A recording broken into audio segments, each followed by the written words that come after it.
बहुत हद तक आपको फील नहीं होता है कि अल्कोहल पे डिपेंडेंट है हम? छत्तीसगढ़ में जो लोग हैं दिन भर करत है अब बड़ काम, लेकिन संझा के चाहिए 250 ग्राम। मैं बोलना नहीं चाहता, जब जोगी जी के बाद डॉक्टर रमन सिंह जी की सरकार आई, क्या योजना लेके आए कि राम राज में दूध मिले और कृष्ण राज में घी, रमन राज में दारू मिले, चाउर बेच के पी।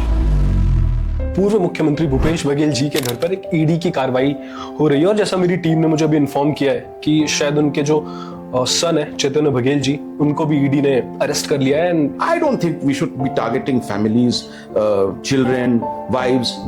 भैया आपकी जिससे दुश्मनी है, अगर आपके पास फैक्ट्स हैं कोर्ट में लेके जाइए। तो आपको आंसर यस और नो में देना है, there is no may be.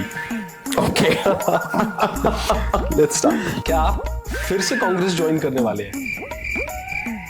Rahul Gandhi ji को प्रधानमंत्री बनना चाहिए। तू खिलाड़ी मैं अनाड़ी। राम राज में दूध मिले, कृष्ण राज में घी, भूपेश राज में दारू मिले, गोबर बेच के पी। आपने बोला मेरा पहला पॉडकास्ट है, ये अब आपके साथ मैं कर रहा हूं।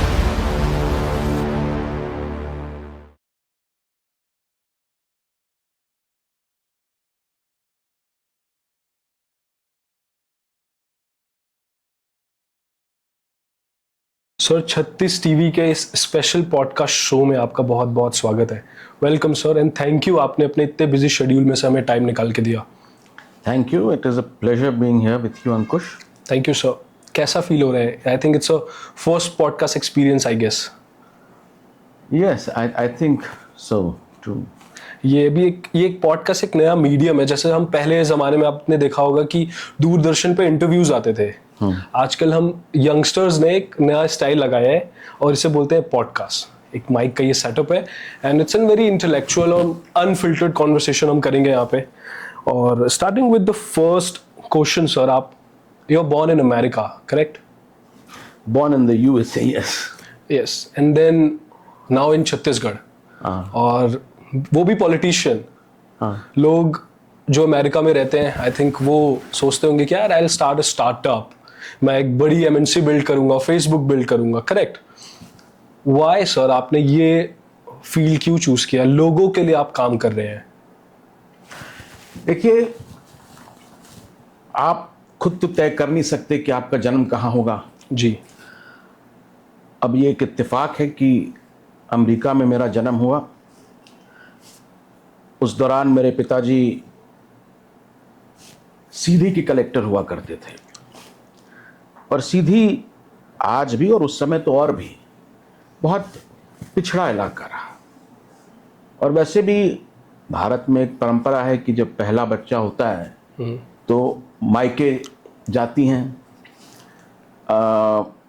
एक तरह से मेरी माँ का मायका उस समय अमेरिका ही था, क्योंकि उनकी बड़ी बहन वहीं रहती थी, उनकी माँ भी वहीं रहती थी, डैलस में। अब जन्म मेरा वहाँ हुआ और उस आधार पे मुझे अमेरिकी नागरिकता मिली। और अधिकतर हम लोगों ने देखा है कि इंडिया में जिसे हम ब्रेन ड्रेन कहते हैं, करेक्ट। जो हमारे सबसे टैलेंटेड लोग हैं, वो ग्रीन कार्ड के चक्कर में, सिटीजनशिप के चक्कर में यहाँ अपना घर बार सब छोड़ के बेहतर जीवन के लिए जी। अमेरिका चले जाते हैं, इंग्लैंड चले जाते हैं, ऑस्ट्रेलिया जा रहे हैं। जब मैंने अपनी नागरिकता त्यागी 2002 में, 4 की बात है। Okay. When you turn 21, okay. 21 के बाद आपको चुनना पड़ता है कि आप कौन सी देश की नागरिकता रखेंगे, कौन सी देश की नागरिकता छोड़ेंगे। ये मेरे लिए एक बहुत बड़ा निर्णय था, और मुझे लगा कि मेरी जो मातृभूमि है, मेरी जो धर्म भूमि है, वो यहीं भारत है। मुझे यहीं रहना है अपने माता पिता, अपने परिवार के साथ। तो मैंने निर्णय लिया कि मैं औरों की तरह नहीं, अमेरिकी नागरिकता छोड़कर भारतीय नागरिकता ग्रहण करूंगा। और जब मैं वहाँ विदेश मंत्रालय गया तो वहाँ बाकायदा एक रजिस्टर रखा था कि कितने लोग हैं जो ऐसा करते हैं, अमेरिकी नागरिकता त्याग के भारतीय नागरिकता लेते हैं। तो मैंने कुछ नाम देखे अपने ऊपर, और मेरा जो नाम था वो सबसे पहले तो मैंने देखा कि चौधरी चरण सिंह जी के सुपुत्र अजीत सिंह जी, उन्होंने अमेरिकी अपनी नागरिकता छोड़कर भारत की नागरिकता ग्रहण करी।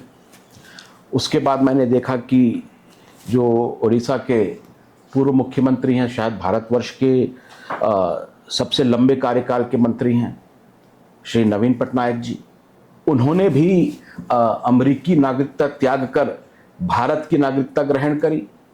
और उसी लिस्ट में जो नाम था मेरा तीसरा, कि अब अमित जोगी भी इन लोगों की श्रेणी में शामिल हो रहा है, तो ये मुझे लगा कि एक सही निर्णय है। और इस प्रकार से मैंने भारतीय नागरिकता ग्रहण करी। फिर हो गया आपका, पहले तो फिर भी दिल हिंदुस्तानी था, फिर आप डॉक्यूमेंट्स में भी हिंदुस्तानी और इंडियन बन गए, राइट? एंड देन उसके बाद did you just was thinking कि आप पॉलिटिक्स में आएंगे? उस समय आपके विचार क्या थे? देखिए, मैं कभी पॉलिटिक्स में आना नहीं चाहता था। ये एक उस समय तो नहीं आना चाहता था, और उनकी तरह मुझको भी लगा कि सिविल सर्विसेज एक बहुत अच्छा ऑप्शन है, और मैंने उसकी परीक्षा भी दी। और उसी दौरान मेरे पिताजी छत्तीसगढ़ राज्य बना, यहाँ के लोगों के आशीर्वाद से वो राज्य के पहले मुख्यमंत्री बन गए। और मैंने उस समय IAS UPSC की परीक्षा दी यहीं रायपुर से। और स्वाभाविक है कि भाई चीफ मिनिस्टर का लड़का परीक्षा में बैठा है तो एक बड़ी न्यूज़ भी बन गई। और जब कोई चीज़ न्यूज़ बनती है तो फिर उसको मुद्दा भी बना लिया जाता है। आपकी तरह सबको मालूम था कि मेरा जन्म ये 2001 की बात है, अमेरिका में हुआ। और जब मैंने UPSC का फॉर्म भरा तो उसमें एक एफिडेविट भी रहता है, एक अंडरटेकिंग रहती है कि मैं ये शपथ पूर्वक कहता हूं कि मैं भारत अथवा भूटान का नागरिक हूं। और मैंने उसमें बड़ा फाइन प्रिंट रहता है, दस्तखत कर दिए। अब वो मुद्दा बन गया। उस समय हमारे प्रदेश से केंद्रीय मंत्री हुआ करते थे रमेश बैस जी, उन्होंने इस मुद्दे को उठाया कि एक अमेरिकी नागरिक कैसे भारत की UPSC में बैठ सकता है। बहुत बड़ा मुद्दा बन गया। मैंने उस समय इतनी गंभीरता से नहीं सोचा था, और फ्रैंकली मुझे नहीं लग रहा था कि मेरा कोई सिलेक्शन भी हो जाएगा। और आपकी उम्र क्या थी उस समय? अब ये 2001 की बात है, तो मैं शायद उस समय 24 साल का रहा हूँ। Probably a very young guy. बहुत यंग था, और कभी लाइमलाइट में उसके पहले मैं रहा तो नहीं था। I was in college, Saint Stephen's में पढ़ाई किया, फिर उसके बाद JNU में किया। और अगर आप इस रूट से आते हैं तो एक स्वाभाविक सी चीज़ है कि IAS के एग्जाम में बैठना है, और इसलिए मैं बैठ भी गया। और अचानक भयानक ये मुद्दा बन गया बड़ा सा। तो उस समय UPSC के सेक्रेटरी थे श्री नवीन चावला जी। उनसे मैंने चर्चा करी, उन्होंने अपना पक्ष रखा, और उन्होंने कहा कि भाई ये टेक्निकल बात है, आपने दस्तखत तो किए हैं, आप ये नहीं नकार सकते कि आपने दस्तखत नहीं किए हैं, एक गलत अंडरटेकिंग आपने दे दी है। तो हम लोग ने ये निर्णय लिया है कि आपको 6 साल तक हम इस एग्ज़ाम में अभी भाग लेने नहीं देंगे। आपको पहले भारतीय नागरिकता ग्रहण करनी पड़ेगी, उसके बाद फिर हम सोचेंगे। तो वो एक निर्णायक मोड़ रहा।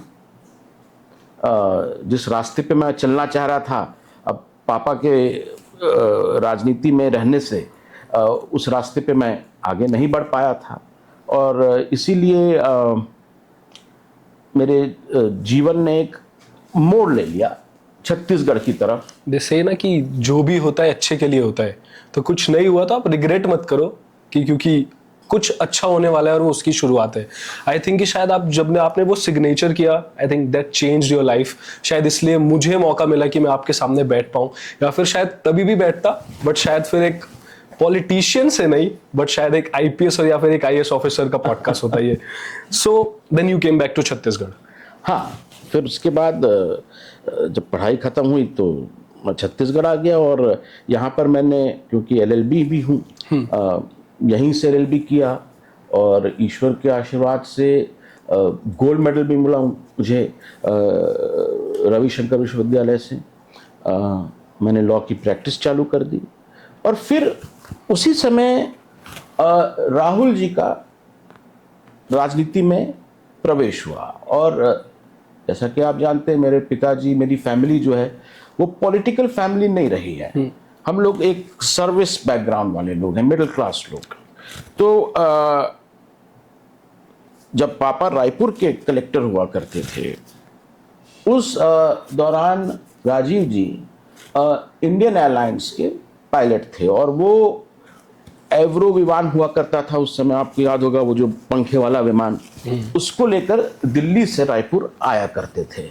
अब उसी समय, और उस समय रिफ्यूलिंग का भी एक बहुत लंबा प्रोसेस चलता था, तो वो फ्लाइट लगभग 3 घंटे यहाँ रायपुर में रुकती थी, फिर भोपाल जाती थी, फिर वापस दिल्ली लौटती थी।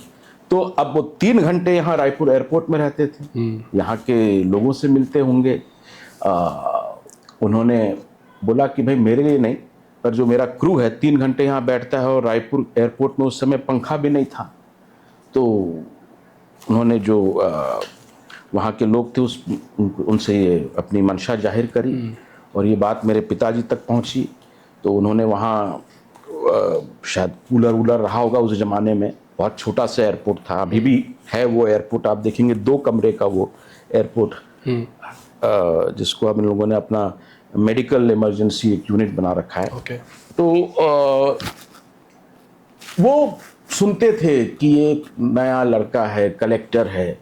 पापा उस समय क्या महज 23-24 साल के रहे होंगे, और रायपुर के कलेक्टर थे। और रायपुर उस समय जो वर्तमान रायपुर है वैसा नहीं था, इसमें धमतरी जिला भी था, इसमें महासमुंद जिला था, बलौदाबाजार जिला था, सारंगगढ़ जिला था।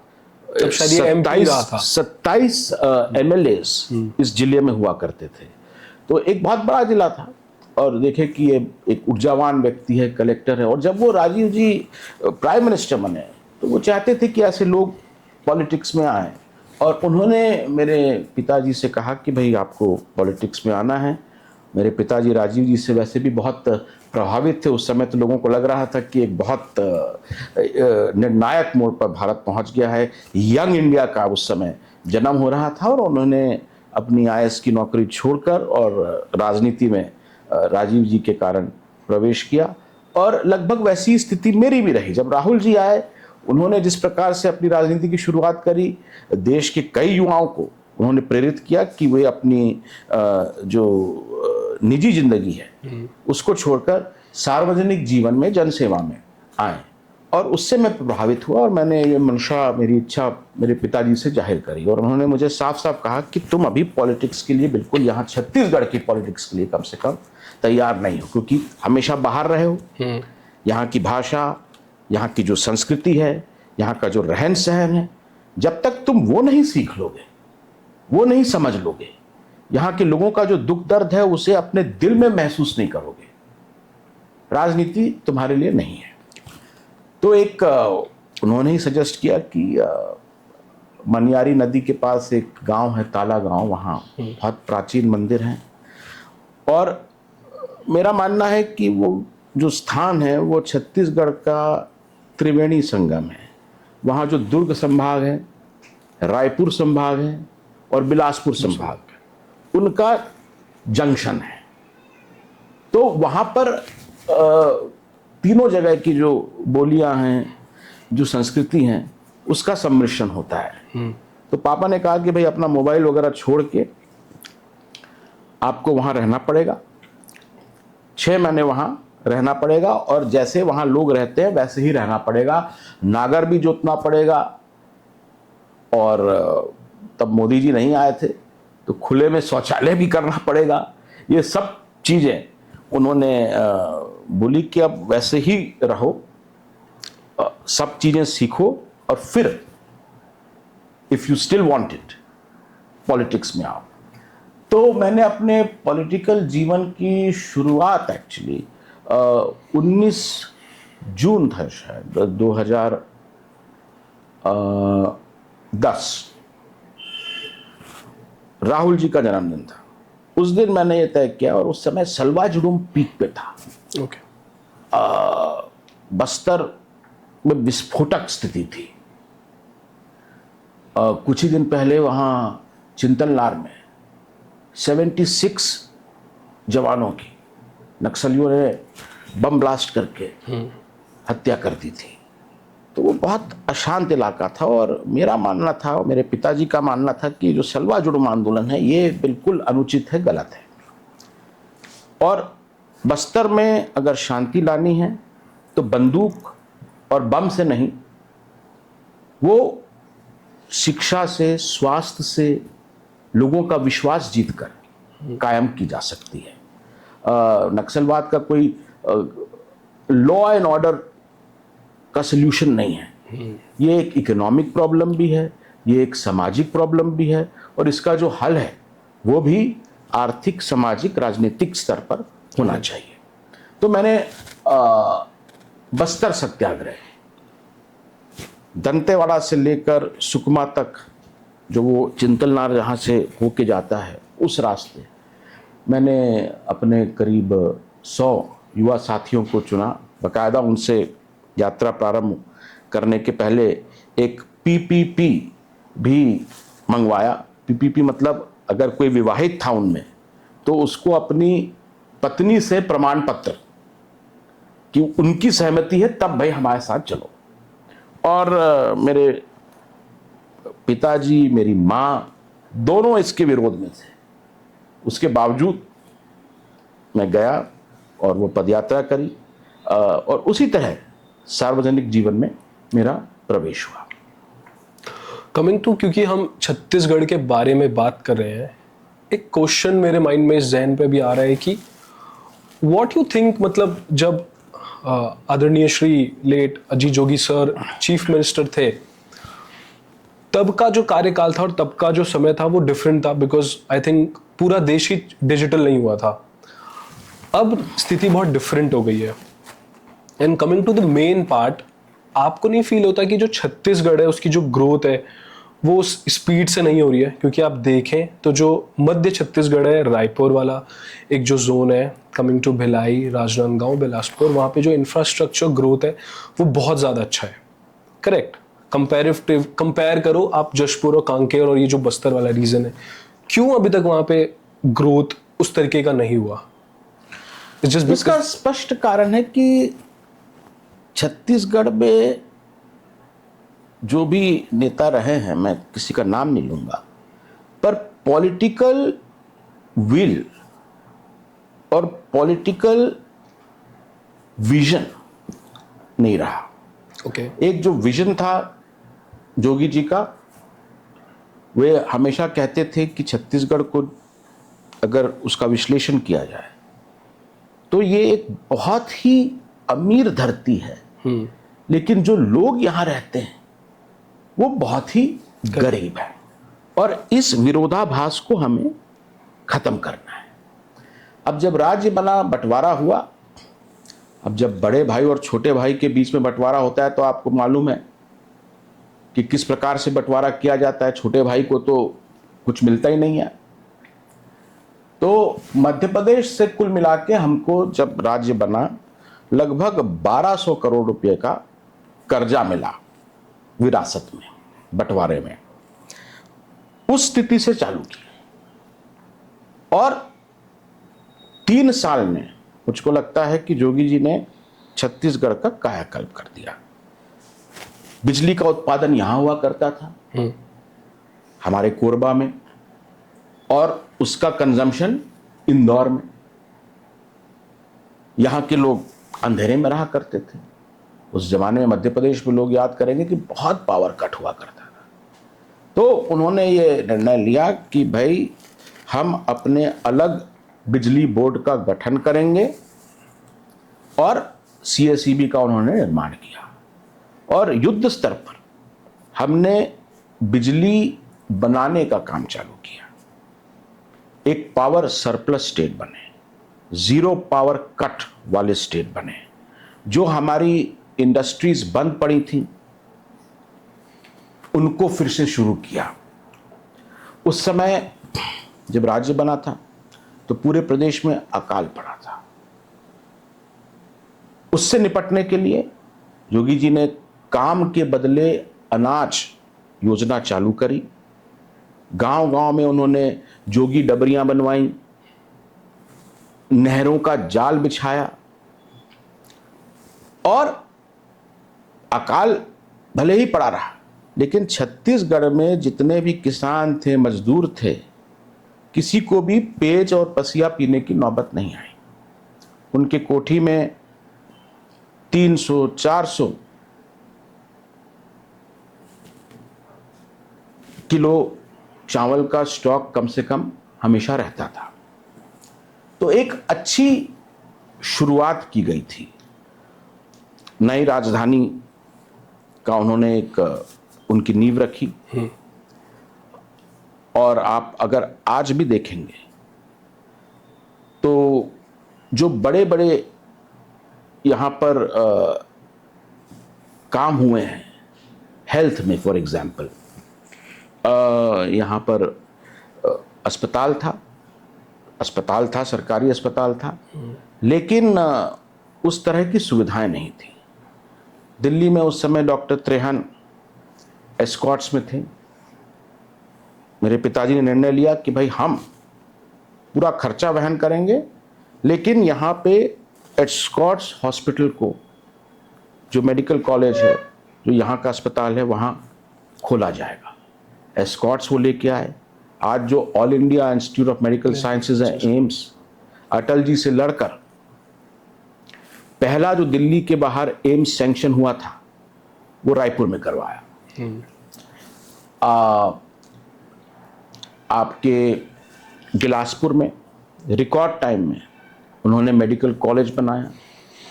और जो ग्रामीण चिकित्सा व्यवस्था है उसको लेकर उन्होंने 2 बड़े क्रांतिकारी कदम उठाए। पहला तो देश में पहली बार मितानिन को, हर गांव में जो डिलीवरी होती है बच्चों की, उसके लिए गांव की जो दाई है, जिसको हम लोग मितानिन कहते हैं, वो आती हैं। तो उनको रेगुलराइज करके एक विमेन हेल्थ केयर वर्कर्स का कार्डर खड़ा किया हर गांव में, और उसको भारत शासन ने पूरे देश में एज आशा वर्कर्स लागू किया।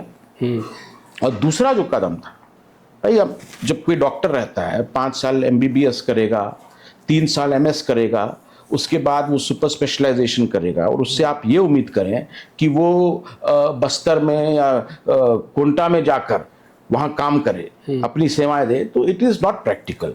तो उन्होंने एक अलग से 3 वर्षीय चिकित्सा course, 3 year medical doctor course चालू किया। और आज भी छत्तीसगढ़ में 90% जो रूरल हेल्थ केयर है, प्राइमरी हेल्थ केयर सेंटर्स में, प्राथमिक चिकित्सा केंद्रों में जो डॉक्टर्स काम कर रहे हैं, तो वो 3 साल वाले जोगी डॉक्टर्स ही काम कर रहे हैं। और बड़े दुख की बात है कि जब पिताजी की सरकार गई तो इस योजना को भी, जबकि सुप्रीम कोर्ट ने इसको सही पाया था, इसको बंद कर दिया। और सबसे जो मुझे लगता है क्रांतिकारी कदम उन्होंने उठाया कि देश में पहली बार भारत सरकार ने अब वो नीति लागू करी है। उस समय किसानों का सीधा धान खरीदने का निर्णय, क्रांतिकारी निर्णय, वो भी स्वर्गीय अजीत जोगी जी ने लिया। मुझे याद है उस समय भारत सरकार जब अटल जी थे तो मेरे पिताजी ने उनसे निवेदन किया कि भाई अटल जी, आप हम लोग किसानों का धान खरीद रहे हैं, नहीं तो वो उन्हें बिचौलिया लोग ठग लेते हैं, सरकार सीधे खरीद रही है तो भारत सरकार को उस पर मदद करनी चाहिए। और अटल जी ने बोला, देखिए सरकार का काम व्यापार नहीं है, जिस राज्य का जो नेता है वो अगर व्यापारी बन जाए, राजा व्यापारी बन जाए, तो जनता भिखारी हो जाती है, ऐसा उन्होंने कहा और सीधे सीधे मना कर दिया। तो मेरे पिताजी सीधे दिल्ली से गए Bombay, Reserve Bank of India, वहां से उन्होंने कर्जा लिया, लेकिन किसानों का धान उन्होंने एक एक दाना धान खरीदना चालू किया। मिनिमम जो सपोर्ट प्राइस जो हम लोग कहते हैं उस पर धान खरीदी उन्होंने चालू करी। तो बहुत कम समय था। अभी आपने बात की, एक बहुत ही अच्छा क्वेश्चन पूछा कि क्यों सारा डेवलपमेंट रायपुर के इर्द गिर्द केंद्रित है। मैं इसमें बिलासपुर को भी नहीं गिनूंगा, बिलासपुर बहुत पीछे छूट गया है। ठीक है। आपका दुर्ग भिलाई भी बहुत पीछे छूट गया है रायपुर से। रायपुर क्यों इतना ग्रो कर रहा है और बाकी एरियाज क्यों पिछड़ते जा रहे हैं। अब राज्य बने 25 साल हो गए, पूरे बस्तर में केवल एक ही जगह नई इंडस्ट्री लगी है और वो नगरनार में। करेक्ट। नगरनार में कौन स्टील प्लांट लगाया? 2001 में 2 में अजीत जोगी जी ने उस स्टील प्लांट को शुरू किया। और किस आधार पे शुरू किया? एनएमडीसी है, बेला जिला में उनकी खदानें चलती हैं, वहां से वो हमारा जो लोहा है उसको बाहर ले जाते हैं, विशाखापट्टनम के माध्यम से वो जापान जाता है, चीन जाता है, वहां स्टील बनती है।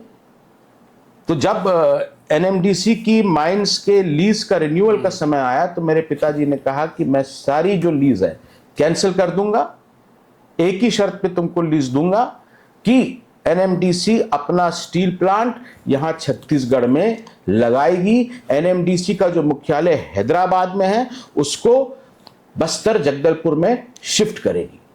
और साथ ही साथ स्टील प्लांट के साथ बस्तर में एक सुपर स्पेशलिटी अस्पताल भी एनएमडीसी, जिसका इलाज फ्री ऑफ कॉस्ट किया जाएगा, कैशलेस इलाज किया जाएगा, ये शर्तें रखी। ये भी कहा कि छत्तीसगढ़ की जो नई इंडस्ट्रीज पॉलिसीज उन्होंने बनाई थी कि 80% जो पोस्ट वो यहां के लोकल लोगों के लिए रिजर्व की जाएंगी। इन शर्तों पर एनएमडीसी को माइंस दिया गया था। एक ही नहीं तो बस्तर को जो भी सरकारें हैं उन्होंने एक मानव चिड़ियाघर बना दिया था, ह्यूमन जू। कि आप वहां जाइए, देखिए कैसे आदिवासी रह रहे हैं, क्या उनको ग्रोथ करने का अधिकार नहीं है? उस समय बड़ा विरोध हुआ था, जैसे बाद में हुआ जब टाटा आ रहा था पूरा विरोध हुआ, डाइको आ रहा था पूरा विरोध हुआ, नहीं लग पाए। लेकिन जोगी जी ने वहां लोगों का विश्वास जीतकर नगरनार में प्लांट चालू करवाया।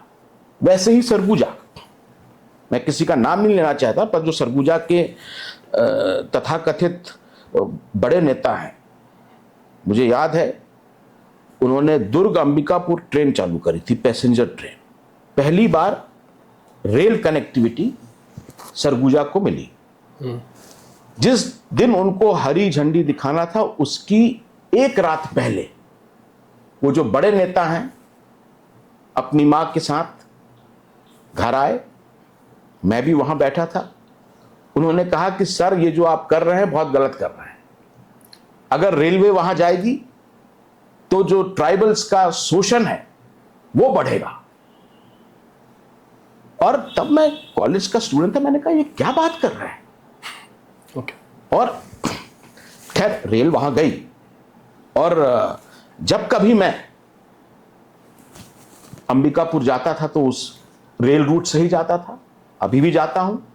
और हमेशा वही नेता, ऐसा इत्तेफाक रहा है कि मैं बैठा हूं रेल में और बाजू वाले कंपार्टमेंट वही नेता उसी में सफर कर रहे हैं।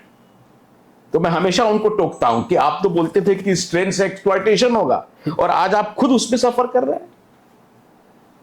उसके विकास को जानबूझकर बस्तर हो, चाहे सरगुजा हो, चाहे जशपुर हो, जानबूझकर वहां पर जो सामंतवादी ताकतें थीं उन्होंने उन एरियाज का विकास को रोका ताकि वो उस पूरे एरिया को डोमिनेट कर सके।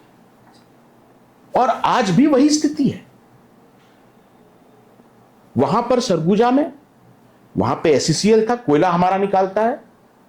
एसईसीएल को बोला गया कि आप यहां सूरजपुर में, बैकुंठपुर में, यहां पर पावर प्लांट डालेंगे। जितना भी कोयला छत्तीसगढ़ से जा रहा है, मेरे पिताजी का ये जो एक विजन था, आपने कहा कि हम लोग एक प्रोड्यूसर स्टेट है। प्रोड्यूसर स्टेट को पुराने जमाने में रॉयल्टी वगैरह मिला करती थी। अब आ गया है जीएसटी। जीएसटी एक कंजम्पशन टैक्स है, उपभोग पर कर होता है, उत्पादन पर नहीं। और जीएसटी लागू होने के बाद ओडिशा, झारखंड, छत्तीसगढ़ जैसे राज्यों को रेवेन्यू में हर साल 25 से 30 हजार करोड़ का लॉस हो रहा है। ओके। तो वर्तमान जो आर्थिक परिस्थिति है, इसमें छत्तीसगढ़ को प्रोड्यूसर स्टेट से कंज्यूमर स्टेट बनना पड़ेगा। भाई यहां पर सबसे ज्यादा कोयला है, सबसे ज्यादा लोहा है, सबसे ज्यादा सीमेंट है, पर उत्पादन यहां हो रहा है। जहां उत्पादन हो रहा है वहां उस राज्य को कुछ नहीं मिलेगा। जहां कंजम्पशन हो रहा है उस राज्य को जीएसटी मिलेगा। हमारा जो जैसे अल्ट्राटेक है, वो यहां से सीमेंट बनाता है, बेचता है पूरे देश में। उनका हेड ऑफिस कहां है? मुंबई में। ये जो कोल इंडिया कंपनी है, उसका हेड ऑफिस कहां है? कलकत्ता में। जो आपका ये सेल है, steel authority of India limited, सबसे बड़ा स्टील प्लांट आपके भिलाई में ही है, उसका हेड ऑफिस कहां है? दिल्ली में। तो जो हमारा उत्पादन हो रहा है उसका जीएसटी किसको मिल रहा है? बंगाल को मिल रहा है, महाराष्ट्र को मिल रहा है, दिल्ली राज्य को मिल रहा है। छत्तीसगढ़ के हाथ में कुछ नहीं आता जीएसटी। तो मेरे पिताजी ने जो पॉलिसी बनाई, जिसे लागू करना था उस समय, पर क्यों नहीं हो पाया मुझे नहीं मालूम। वही मैंने कहा कि राजनीतिक इच्छा शक्ति नहीं, विजन नहीं है। यह बोला कि भाई आप छत्तीसगढ़ से कोयला नहीं ले जा सकते। कोयले से अगर आपको पावर बनाना है तो पावर प्लांट यहीं डालना पड़ेगा। और छत्तीसगढ़ के पास इतना कोयला है कि भारत का जो 1 लाख मेगावाट का हर साल डेफिसिट है, पावर डेफिसिट, हम अकेले उसको पूरा कर सकते हैं। और इसीलिए महाराष्ट्र, दिल्ली, आंध्र प्रदेश, इवन तमिलनाडु जैसे राज्यों ने हम लोगों के साथ अग्रीमेंट किया और यह तय किया गया कि उनका जो पावर प्लांट है वहीं छत्तीसगढ़ में बनेगा, सरगुजा तरफ बनेगा। सब शिलान्यास के आप स्टोन्स अभी भी जाके देख सकते हैं। लेकिन जो सरकारें आई वहां एक ईंट नहीं लगने दी, और इसीलिए ये जो इम्बैलेंस है वो आपको दिख रहा है। आई थिंक मेरे पर्सपेक्टिव में तो ये, I don't have the words, but क्योंकि आई थिंक ये चीज़ें होती तो छत्तीसगढ़ की ग्रोथ उस जो जोन्स है, वो जो संभाग है, वहाँ बहुत ज़्यादा हद तक होती है। एंड कमिंग टू, जैसा आपने कहा, देखिए मेरे पिताजी हमेशा बोलते थे कि हमें छत्तीसगढ़ को भारत का सिंगापुर बनाना है। और जब हमारे पास सब कुछ है, यहाँ पे, यहाँ कोयला है, यहाँ लोहा है, सबसे ज़्यादा जंगल, सागौन के पेड़ यहाँ पर हैं, यहाँ पर सबसे ज़्यादा क्लिंकर है जिससे सीमेंट बनता है, यहाँ पर सोना है, सोना खान में सबसे ज़्यादा वर्ल्ड का डायमंड डिपॉजिट यहाँ देवभोग में है। लेकिन अभी तक हम उसका कोई उपयोग ही नहीं कर पा रहे हैं यहाँ के लोगों के लिए। कोई एक बड़ा प्रोजेक्ट नहीं आया। जब मेरे पिताजी थे, चीफ मिनिस्टर थे, लड़कर उन्होंने जो भारत का सबसे पहला सुपर थर्मल पावर प्लांट है वो सीपत में लगवाया एनटीपीसी से। भिलाई स्टील प्लांट की प्रोडक्शन कैपेसिटी हमने 4 गुना ज्यादा बढ़ाई। प्राइवेट सेक्टर का सबसे बड़ा स्टील प्लांट रायगढ़ में हम लोगों ने लगवाया। उसके बाद क्या हुआ? मैं आपसे बोल रहा हूं कि आप पिछले 2003 के बाद का रिकॉर्ड उठा लीजिए। जो योजना जोगी जी ने चालू नहीं की थी, क्या उसके अलावा कोई और योजना आई है? मैं बोलना नहीं चाहता, पर जब जोगी जी के बाद डॉक्टर रमन सिंह जी की सरकार आई, क्या योजना लेके आए? रतन ज्योत, कि हम पूरे छत्तीसगढ़ में बायोडीजल बनाएंगे। हजारों करोड़ रुपया उसमें फूंक दिया, क्या हुआ? भूपेश बघेल जी की सरकार आई, नरवा गरवा गुरुआ बारी, गौठान बनाएंगे, गोबर बेचेंगे। क्या ये छत्तीसगढ़ का विजन होना चाहिए? आप पास के राज्यों में चले जाइए, उड़ीसा चले जाइए, भुवनेश्वर को देखिए, हैदराबाद को देखिए, इवन रांची को देख लीजिए। वहां पे आईटी सेक्टर आ रहा है, वहां पे इन्वेस्टमेंट्स हो रहे हैं। जब रमन सिंह जी थे, उन्होंने यहां पर बड़े धूमधाम से आईटी सिटी का शिलान्यास किया। आप वहां जाके देखिए, उस आईटी सिटी में किसी ने खंबा तक नहीं लगाया है, पूरी जगह की जगह खाली है। जब भूपेश बघेल जी आए, उन्होंने कहा कि हम एक फार्मा सिटी बनाएंगे, देश का सारा जो मेडिकल प्रोडक्शन है वो यहां पर होगा। वो फार्मा सिटी में जाके देखिए, वहां पर भी एक खंबा आपको नजर नहीं आएगा। तो और अभी वर्तमान सरकार विजन 2047, अरे आप अभी क्या करने वाले हैं वो तो बताएं। और मैं विजन डॉक्यूमेंट के बिल्कुल खिलाफ नहीं हूं, पर 2000 में मेरे पिताजी ने भी एक विजन डॉक्यूमेंट बनाया था, उसमें मेरा भी योगदान था। It was called vision 2020। 2002-3 की बात है, वो फोरसीबल फ्यूचर को लेकर।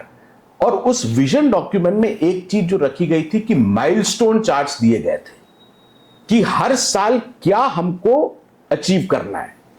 आपने ये जो विजन 2047 डॉक्यूमेंट है, सीधे सीधे बोल दिया कि उस समय तक हम विकसित हो जाएंगे। कैसे विकसित होंगे?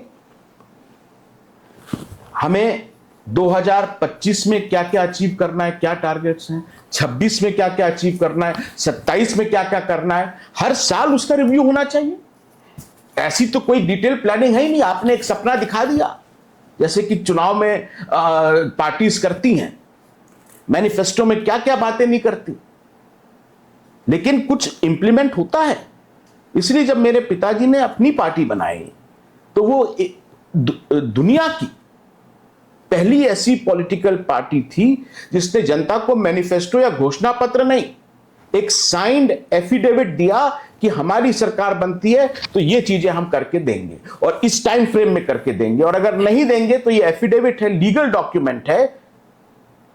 कोई भी जो वोटर है वो प्रदेश के मुख्यमंत्री को कोर्ट के कटघरे में खड़ा कर सकता है कि इन्होंने झूठा शपथ पत्र दाखिल किया है, इनको 3 साल के लिए जेल भेजा जाए। यह एक गारंटी होती है। जनता का विश्वास अगर जीतना है, अब आप देख लीजिए 15 साल रमन सिंह जी का कार्यकाल रहा, उसके बाद 5 साल भूपेश बघेल जी का कार्यकाल रहा। जब रमन सिंह जी का कार्यकाल था तो मैं एक, हमारी भाषा है छत्तीसगढ़ी, जब जनता के बीच जाता था तो एक दोहा में हमेशा बोलता था कि राम राज में दूध मिले और कृष्ण राज में घी, रमन राज में दारू मिले, चाउर बेच के पीक। जोगी जी काम के बदले अनाज देते थे। चाउर वाले बाबा ने क्या किया? सो कॉल्ड फ्री में चावल देने लगे। लोग चावल लेते थे, उसको बेचते थे, दारू पीते थे। आज की तारीख में छत्तीसगढ़ की यह स्थिति है कि पूरे देश में जितने भी राज्य हैं, सबसे ज्यादा खपत दारू की, शराब की, जो 12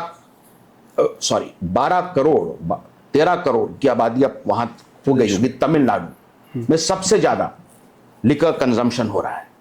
और दूसरे नंबर पर कौन सा राज्य है? 3 करोड़ वाला हमारा छत्तीसगढ़। इस टर्म पे देखें तो शायद सबसे ज्यादा जो यूपी हमसे पीछे है, बिहार पीछे है, बिहार ने तो खैर अब बंद ही कर दिया, महाराष्ट्र हमसे पीछे है। एक चीज में छत्तीसगढ़ आगे है। तो उस समय का ये दोहा था। उसके बाद शराबबंदी की बात करते हुए भूपेश बघेल जी की सरकार बनी, और वो 5 सालों में क्या हुआ? शराब की होम डिलीवरी चालू कर दी।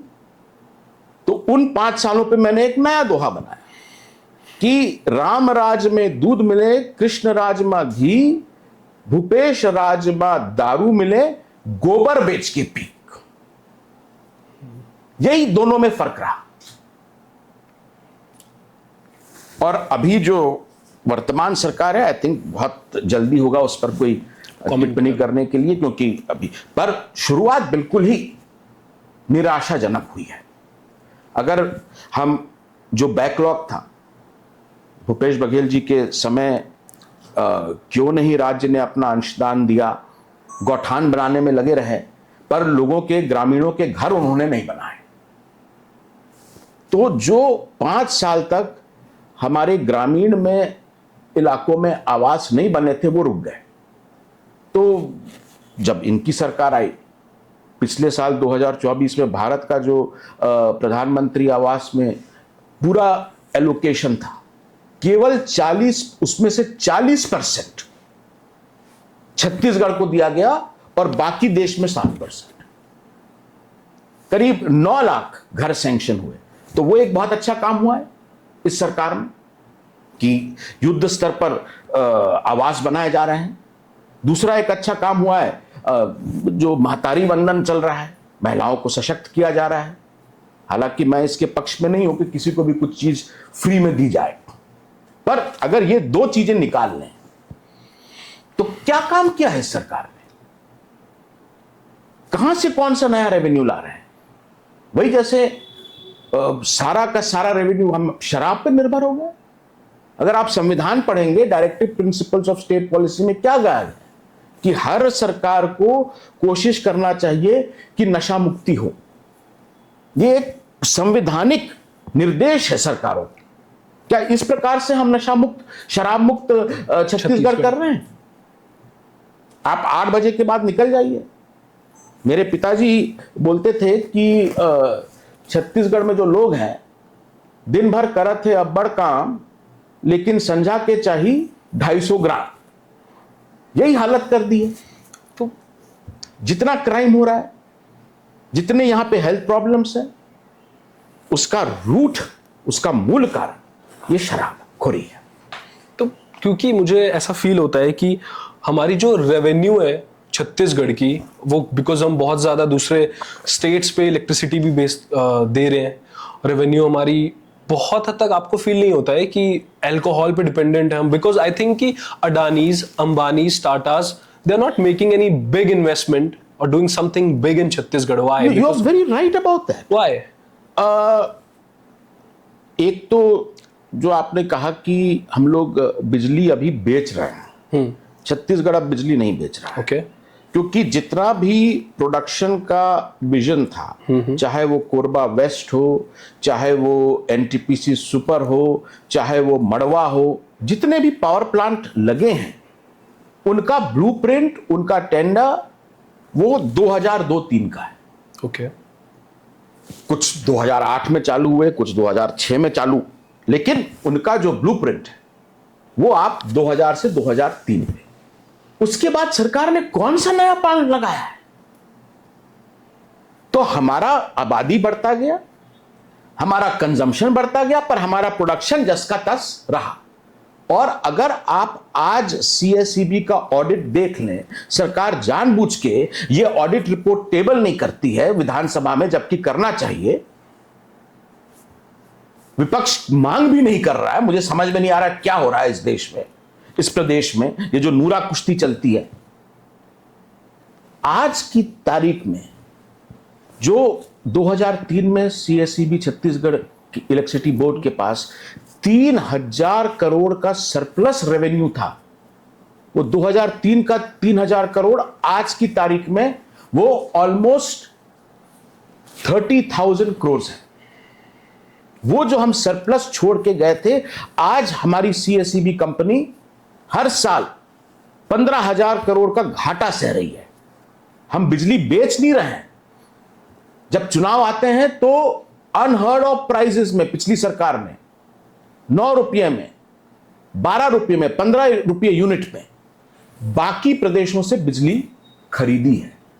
और आज ये स्थिति बन गई है कि जितना कर्जा छत्तीसगढ़ पर है, रमन सिंह जी के जो 15 साल रहे, हमारा कर्जा करीब 52,000 करोड़ हो गया। भूपेश बघेल जी के 5 साल रहे, वो कर्जा 1,80,000 करोड़ हो चुका है। आज हम लोग जो कर्जा लिया है उसका इंटरेस्ट चुकाने के लिए और कर्जा ले रहे हैं। ये एक डेट ट्रैप में छत्तीसगढ़ अब फंस चुका है, जिसकी इतनी पोटेंशियल थी, आज आप कहां पे लेके आके खड़ा कर दिए छत्तीसगढ़। जहां मेरे पिताजी जाते थे, बोलते थे कि भाई साहब यहां पे ट्रांसफार्मर लगाना है, बोले ट्रांसफार्मर नहीं। बोले भिलाई में क्या लगा है, तो बोले 132 केवी का वहां पे सब स्टेशन है। तो बोले यहां पे भी, गांव में भी मैं वही सब स्टेशन लगाऊंगा। हमारे पास रिसोर्सेस थे, हमें मालूम था कि पैसा कहां से लाना है, उसका कहां उपयोग करना है। ये जो फ्रीबी वाला गवर्नमेंट बना, रमन सिंह जी चले 15 साल, पर उन्होंने क्या किया 15 साल में? किसी का जन्म होता है तो सरकार उसको ये इतना रुपया देगी, कोई मरता है उसको इतना रुपया देगी, कोई बीमार होता है ये करेगी। आपने यहां के लोगों को आत्मनिर्भर, इंडिपेंडेंट बनने का अवसर ही नहीं दिया। जो हमारी आप पड़ोसी राज्य को देख लीजिए, ओडिशा में, वहां पर भाषा आधारित आरक्षण नीति लागू है, झारखंड में लागू है, तेलंगाना आंध्रा में लागू है, यहां तक कि मध्य प्रदेश ने भी लागू कर दी है। राजस्थान, जहां की भाषा हिंदी है, उन्होंने भी ऐसे क्राइटेरिया बनाए हैं कि लोकल लोगों को वहां प्राथमिकता मिले। लेकिन छत्तीसगढ़ में ऐसा क्यों नहीं हो रहा है? और मैं उस संकीर्ण सोच का नहीं हूं कि जो यहां पर 200 साल से बसा है, 500 साल से बसा है, जैसे झारखंड ने जो डोमिसाइल किया। जब छत्तीसगढ़ का डोमिसाइल एक्ट आया तो मेरे पिताजी ने यह कहा था कि स्वर्गीय खूबचंद बघेल जी ने छत्तीसगढ़ी आदमी की क्या परिभाषा दी कि जो छत्तीसगढ़ की धरती से प्यार करता है वो छत्तीसगढ़िया है। और जब मैं विधायक बना तो मैंने उसको और डिफाइन कर दिया।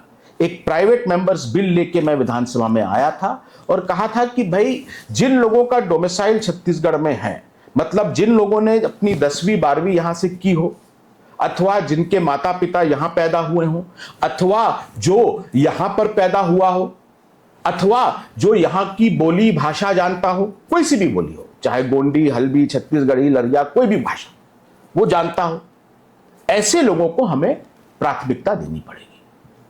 पर ऐसा हो ही नहीं रहा है, खासकर प्राइवेट सेक्टर में। अब भिलाई स्टील प्लांट की हम बात कर लें तो कोयला हमारा, पानी हमारा, बिजली हमारी, हम बनाते हैं, जमीन हमारी, लेकिन लोग जो काम करेंगे, भिलाई स्टील प्लांट का इंटरव्यू कहां हो रहा है? नागपुर में कर रहे हैं। अभी एनएमडीसी में, बस्तर में रिक्रूटमेंट किया गया, लोगों को इंटरव्यू के लिए बुलाया गया। कहां पे? यहां पे जो 5 स्टार होटल है, मेफेयर होटल, वहां पर लोगों को बुलाया गया। अरे बस्तर में क्या लोग नहीं है? वहां जाके क्या आप इंटरव्यू नहीं कर सकते?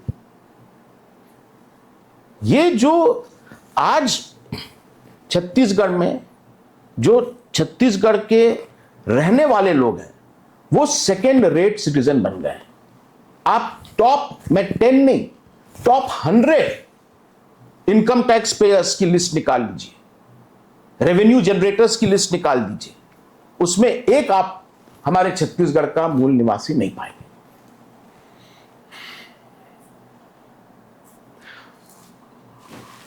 मेरा एक क्वेश्चन था, 2 क्वेश्चन थे जिसके आपने आंसर्स दे दिए। वन वाज कि for me to break down the 3 chief ministers, former chief ministers, sir Ajit Jogi ji, doctor Raman Singh sir and mister former chief minister Bhupesh Baghel ji, और आपने करंट जो लीडरशिप है विष्णुदेव साय जी, उनकी लीडरशिप पे भी मुझे बता दिया कि आपकी क्या सोच है।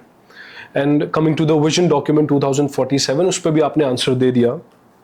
Coming to one part of your life, जब हमारी मुलाकात हुई थी पिछले दिनों, तो आई फेल्ट कि आपके फादर हमारे आसपास है, बिकॉज पूरे कॉन्वर्सेशन पे जब हम लंच टेबल पे थे, डाइनिंग टेबल पे थे, तो आपने कॉन्वर्सेशन पे हम खाने के बारे में जब बात कर रहे थे कि अंकुश पापा को भिंडी बहुत पसंद है, पापा को ये बहुत अच्छा लगता था, आपने अपने पिताजी को अभी भी मुझे फील होता है अलाइव रखा है. What is this bond between you and sir, पापा और बेटे का? मुझे ऐसा लगता है कि I think the closest relationship I've ever had with anybody, सबसे अगर मैं किसी के करीबी रहा हूँ जिसको मैंने अपना आइडल माना है, लकीली लोग जिसको आइडल मानते हैं अक्सर वो एक इतिहास का पात्र रहता है या बहुत बड़ा व्यक्ति रहता है जिससे वो कांटेक्ट में नहीं रहते, पर मुझे मेरा आइडल घर ही में मिल गया. मेरे पिताजी मेरे आइडल रहे हैं, और जब वो नहीं रहे तब भी मुझे लगता है कि वो हमेशा मेरे साथ हैं, मुझको गाइड कर रहे हैं और मुझे रास्ता दिखा रहे हैं.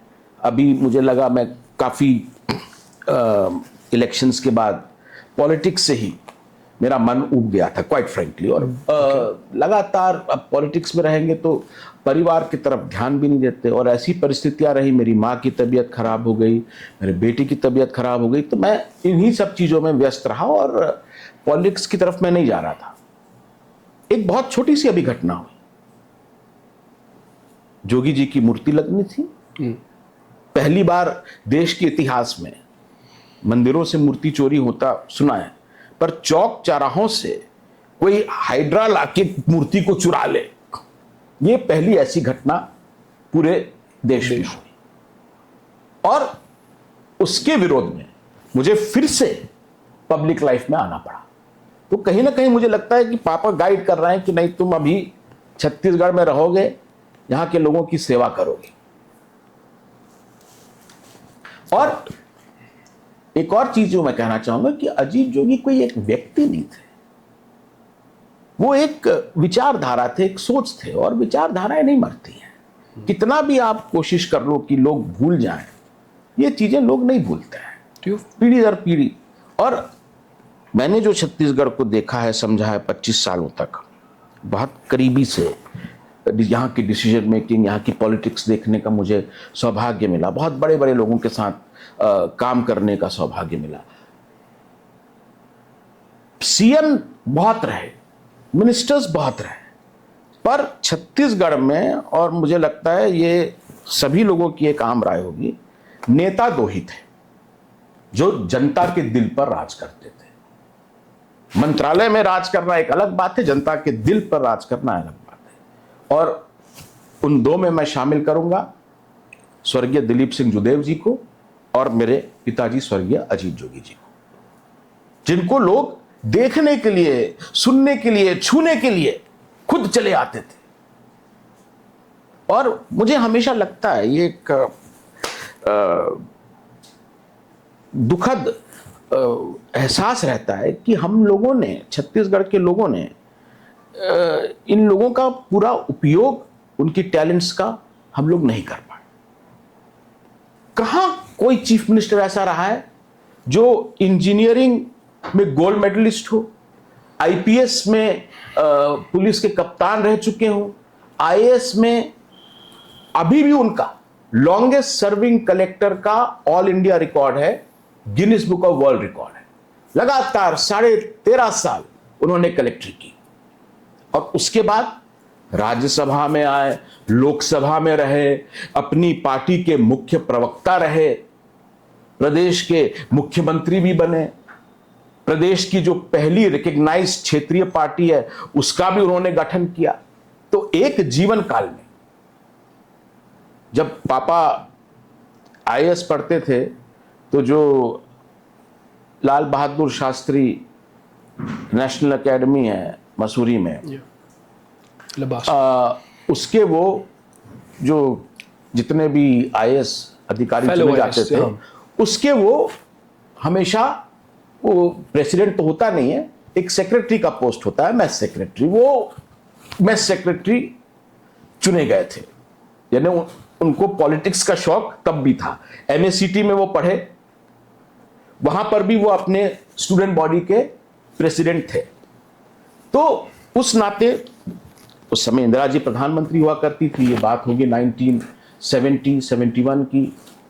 ये लोग इंदिरा जी से मिलने गए और इंदिरा जी ने सबको ये कहा कि भाई देखो, इस देश में कई पोस्ट होती हैं, कई पोस्ट ऑफ पावर होती हैं, लेकिन असल में केवल 3 ही पद हैं जिसमें पूरा पावर रहता है,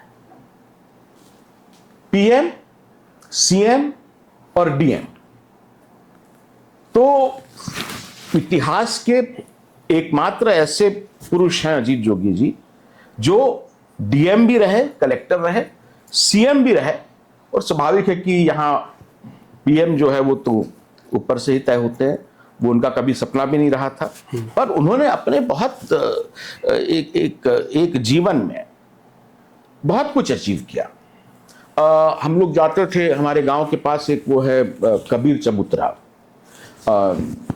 इतिहास में ये कहा जाता है कि गुरु नानक जी और सदगुरु कबीर साहब वहाँ पे दोनों का मीटिंग हुआ था, दोनों वहाँ मिले थे। तो एक कबीर चबूतरा करके अंग्रेज़ों ने वहाँ पर उस ब्रिटिश इंडिया के टाइम से एक रेस्ट हाउस बनाया है। तो मेरे पिताजी जब भी उस रेस्ट हाउस में आते थे तो मुझे बोलते थे कि यहाँ पर आके मुझे एहसास होता है कि एक जीवन में मैंने क्या पा लिया। मेरे दादाजी उस समय शिकार तो बैंड था नहीं, वो स्कूल टीचर थे और साथ ही एक शिकारी भी थे, तो शिकार करने जाते थे वहाँ जंगलों में। अब जब शिकार से लौटते थे तो कहीं रुकने की जगह भी चाहिए।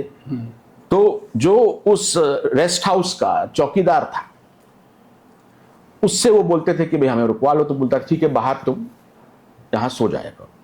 तो वहाँ मेरे पिताजी सोए एक बालक के रूप में मेरे दादाजी के साथ। फिर जब जाना आना बढ़ गया तो वो चौकीदार के साथ दोस्ती हो गई, तो वो अपने घर के अंदर सुलाने लगा, रुकवाने लगा। और फिर इत्तेफाक से मेरे पिताजी उसी जिले के कलेक्टर भी बन गए, तो वो पूरा जो सर्किट हाउस था वो उनके अंडर आ गया, कबीर चबूतरा का। फिर एस चीफ मिनिस्टर भी हो गए। तो बोले मैं इस सर्किट हाउस के हर एक कमरे में रह चुका हूं इन वन लाइफ। तो ही अचीव्ड अ लॉट, बहुत कुछ उन्होंने बहुत कम समय में प्राप्त किया। और एक तरह से उन्होंने छत्तीसगढ़ में यहाँ के लोगों को एक प्रेरणा दी। और लोग अगर बोलेंगे कि जोगी जी के जीवन का क्या सार है, क्यों हमने ये पार्टी बनाई है, तो पापा का केवल एक विजन था, एक ही नारा उन्होंने उस 3 साल में दिया था जो आज भी चलता है, छत्तीसगढ़िया सबले बढ़िया। ये हमारा नारा है। पर ये नारा छत्तीसगढ़िया सबले बढ़िया केवल अगर कोई गेड़ी पे चढ़ रहा है या वो क्या कहते हैं बोरा बासी खा लेता है तो बढ़िया नहीं बन जाता है। बढ़िया बनना है तो हमें इस अमीर धरती का सही उपयोग करके सबसे अमीर लोग भी बनना पड़ेगा, तब जाके छत्तीसगढ़िया सबले बढ़िया का जो सपना है वो साकार होगा। करेक्ट। कमिंग टू 8 years बैक, आपके पिताजी ने कांग्रेस क्विट किया और जिस पार्टी के एक वन ऑफ चीफ बोलूंगा, उस समय पूर्व प्रधानमंत्री राजीव गांधी जी के को देख के और उनसे इंस्पायर होके वो पॉलिटिकल करियर उन्होंने अपना शुरू किया। उन्होंने कांग्रेस क्विट किया। आई थिंक वो उनके लिए बहुत ही ज़्यादा इमोशनल, जो भी वो डिसीजन होगा उनका बहुत इमोशनल होगा, इवन आपके लिए भी, बिकॉज आपने भी कहा कि अभी के जो एक हमारे मेंबर ऑफ जो पार्लियामेंट है राहुल गांधी जी लोकसभा के, उनको देख के आपने, लीडर ऑफ अपोजिशन जी को देख के आपने अपनी राजनीतिक करियर को शुरू किया। आई थिंक कांग्रेस से आप लोगों का एक लगाव रहा होगा पूरे परिवार का, एंड देन आप लोगों ने एक बहुत बड़ा डिसीजन लिया, दैट वाज छत्तीसगढ़ जनता कांग्रेस। जोगी, कितना टफ था वो decision, and there are lot of rumours and बहुत ज़्यादा बातें भी हो रही हैं कि you are gonna back to the Congress, क्योंकि आप दोनों पार्टीज की जो आइडियोलॉजी है वो बहुत हद तक सिमिलर है, और आप लोग शायद कांग्रेस में छत्तीसगढ़ जनता कांग्रेस को विलय कर लेंगे, वो एक हो जाएगा। देखिए, भले ही हम लोग जोगी परिवार कांग्रेस में नहीं रहा, लेकिन कांग्रेस हमारे डीएनए में हमेशा रही। जब पार्टी का भी गठन किया तो उसका नाम क्या रखा? छत्तीसगढ़ जनता कांग्रेस छत्तीसगढ़। तो विचारधारा तो हमारी वही है, जो कांग्रेस की विचारधारा है। पर जब मैं खुद कांग्रेस का एक आपको घटना बताऊंगा, आंध्र प्रदेश में पोलावरम का बांध बन रहा है। 1980 में जब उस बांध को लेकर विवाद हुआ था, तब छत्तीसगढ़ नहीं था, ना वर्तमान वाला आंध्र प्रदेश था। तब तेलंगाना आंध्र प्रदेश एक हुआ करता था, उड़ीसा अभी भी है एक, और मध्य प्रदेश और छत्तीसगढ़ भी एक हुआ करते थे। तो तीनों वो जो राज्य थे उनके बीच एक गोदावरी अवार्ड पारित किया गया, जिसमें यह तय किया गया कि जो पोलावरम में बांध बनेगा उसकी जो ऊंचाई है वो 125 फीट रहेगी। आंध्र प्रदेश ने बिना छत्तीसगढ़ को कॉन्फिडेंस में लिए उसकी ऊंचाई अब लगभग 180 फीट कर दी है। ओके। मतलब जब वो बांध बन जाएगा तो जो कोंटा से लेकर छिंदगढ़ तक का इलाका है, जब बरसात होगी, अभी से पानी आना शुरू हो गया है, वो पूरा इलाका डूब जाएगा। उनके बारे में कोई चिंता नहीं हो रही है।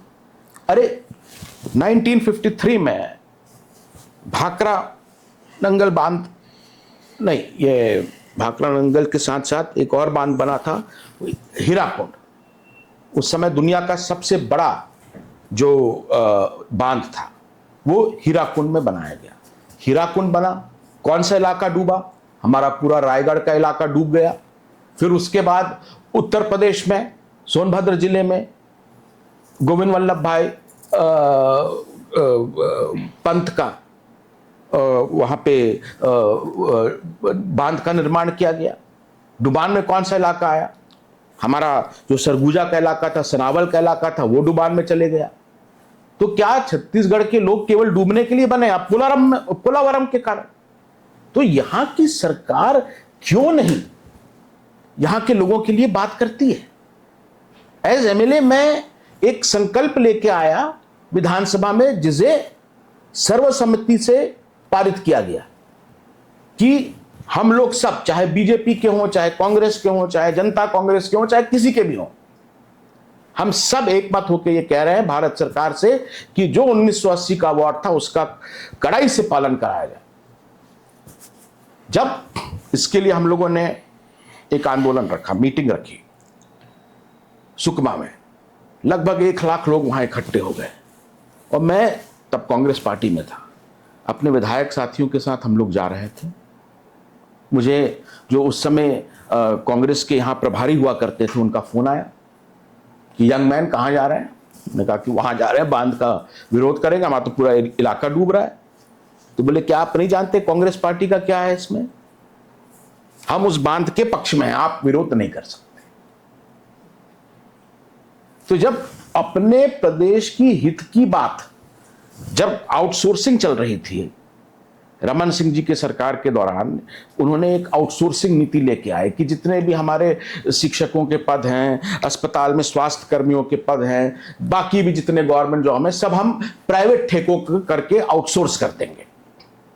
चाहे जो ये एम्बुलेंस चल रही है, महातारी क्या उसका नाम है, 102, 108 जो एम्बुलेंस चलती हैं, उसके भी ड्राइवर सब बाहर की कंपनियों को दिया जा रहा है।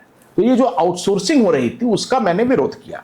पूरे प्रदेश में हम लोगों ने सिग्नेचर कैंपेन चलाया, मैं यूनिवर्सिटीज में गया, कॉलेजेस में गया। तब भी मुझे उस प्रभारी जी का फोन आया कि ये आप क्या कर रहे हैं? छत्तीसगढ़ में ये छत्तीसगढ़िया कब से आ गया? देश में सब समान है, सबको यहां पे अधिकार मिलना चाहिए। मैं थोड़ी बोल रहा हूं कि नहीं मिलना चाहिए, पर जब मैं अपना भाषण खत्म करता हूं तो मैं क्या बोलता हूं? जय भारत, पर जय छत्तीसगढ़ भी हम बोलते हैं।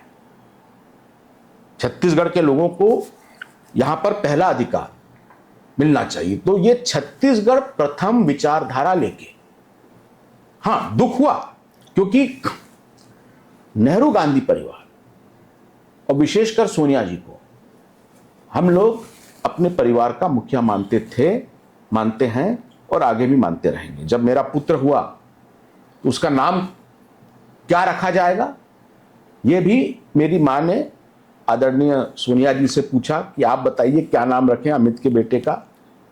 उन्होंने नाम रखा अयान। जब मेरी शादी करने का निर्णय हुआ, मैंने ऋचा को पसंद किया। मैंने पिताजी से बोला कि ऋचा से मैं अब शादी करना चाहता हूं। तो बोले ये निर्णय मेरा नहीं है, तुम मैडम के पास जाके उनको पूछो। तो मैडम ने ऋचा और मुझको बुलाया। उन्होंने बोले हाँ ठीक है। वो ऋचा से करीब 40 मिनट तक अकेले बात करती रहे। मैं तो वहाँ चुपचाप बैठ के देखता रहा। और उसके बाद उन्होंने मुझे बोला कि नहीं, बहुत सही आपने जीवन संगनी को चुना है। और उसके बाद मैंने पूछा कि ठीक है, अब आपने वाइफ तो तय कर ली है, अब डेट भी आपको तय कर ली। तो बोली उसके लिए तो मुहूर्त हुआ। तो हमने कहा हमारे लिए मुहूर्त नहीं होता है, आप जो तय करेंगी। तो ये लगाव जो है वो अभी भी है नेहरू गांधी परिवार के प्रति। और मुझको लगता है कि राहुल जी जैसा साफ दिल का नेता इस देश को नहीं मिल सकता। ये मेरा एक पर्सनल ओपिनियन है। साफ दिल का और जो दूरदृष्टि रखता, विजनरी, जो विजन रखता। But unfortunately he is also the most misunderstood politician in this country. लोग उनको पता नहीं क्यों नहीं ठीक से समझ पा रहे हैं, या जो उनके करीबी लोग हैं वो क्यों नहीं राहुल जी की सोच को, विचारधारा को लोगों तक ठीक तरह से समझा नहीं पा रहे हैं। तो जो मेरा main part of the question था, क्या आप कांग्रेस ज्वाइन करने वाले हैं? Is there any thought on that? क्या आप ऐसा कुछ सोच रहे हैं? पिताजी का वो हादसा हुआ, कोमा में रहे, उस दौरान लगातार सोनिया जी का भी फोन आता था। मेरी माँ से बात करती थी, राहुल जी मुझसे बात करते थे।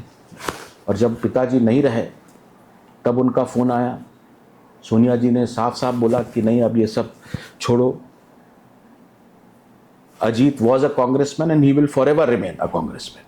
और उस समय जो पीसीसी अध्यक्ष थे मोहन मरकाम जी, उनको अस्पताल भेजा। वो कांग्रेस का जो झंडा है चरखा वाला, वो लेके आए। उसमें उन्होंने बकायदा मेरे पिताजी का जो शरीर था उसको लपेटा, और वो एज अ कांग्रेसमैन।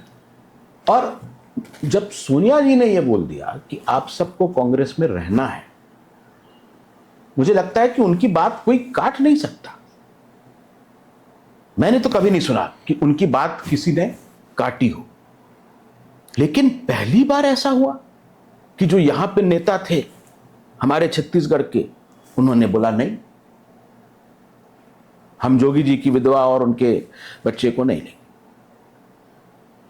और तो और जिस व्यक्ति को सोनिया जी ने अखिल भारतीय कांग्रेस पार्टी के आदिवासी विभाग का सबसे लंबा कार्यकाल उनका रहा है, 97 से लेके 2016 तक वो उस डिपार्टमेंट के मुखिया रहे, कांग्रेस पार्टी के पूरे देश के ट्राइबल फेस रहे।